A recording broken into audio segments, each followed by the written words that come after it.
Welcome back to Mr. Hollywood Reporter. Today, we're revealing the incredible secrets and untold stories behind one of classic television's most iconic figures, Chuck Connors, the man who brought the Rifleman to life. Known for his towering presence, piercing eyes, and rugged charm, Connors wasn't just an actor. He was a real-life hero, athlete, and pioneer who captivated audiences with his portrayal of Lucas McCain, a widowed father and sharpshooting rancher trying to raise his son in the wild frontier. But behind the scenes of the beloved Western series was a life filled with fascinating twists, Hollywood challenges, and personal victories that made Chuck Connors one of the most compelling stars of his era. Before he ever stepped onto a television set, Chuck Connors had already lived a life worthy of its own movie.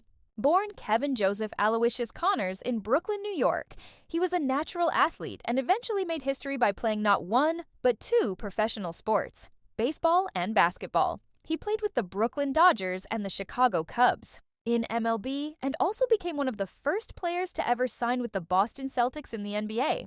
That alone is a rare accomplishment, but Connors didn't stop there. His transition from athlete to actor was seamless, thanks to his natural charisma, disciplined work ethic, and undeniable screen presence. When The Rifleman premiered in 1958, it wasn't just another Western.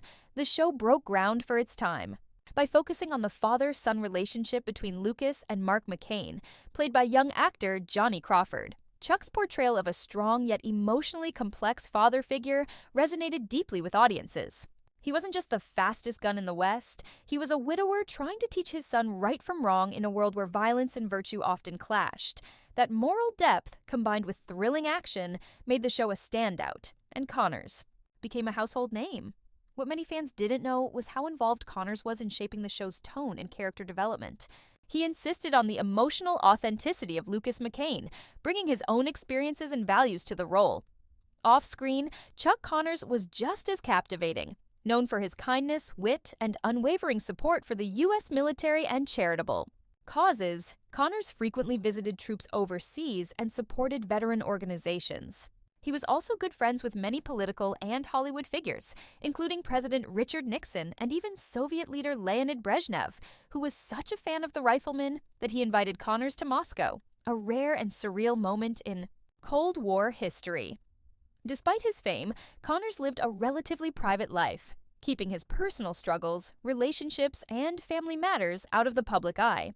He was married 3 times and had 4 sons, but always kept the spotlight on his work and his characters rather than his personal life. His humility, legacy, and unique journey from pro athlete to TV legend make Chuck Connors a truly unforgettable figure in Hollywood history. In the end, the secrets behind The Rifleman aren't just about the show, they're about the man who made it legendary. Chuck Connors wasn't just playing a hero, he lived like one.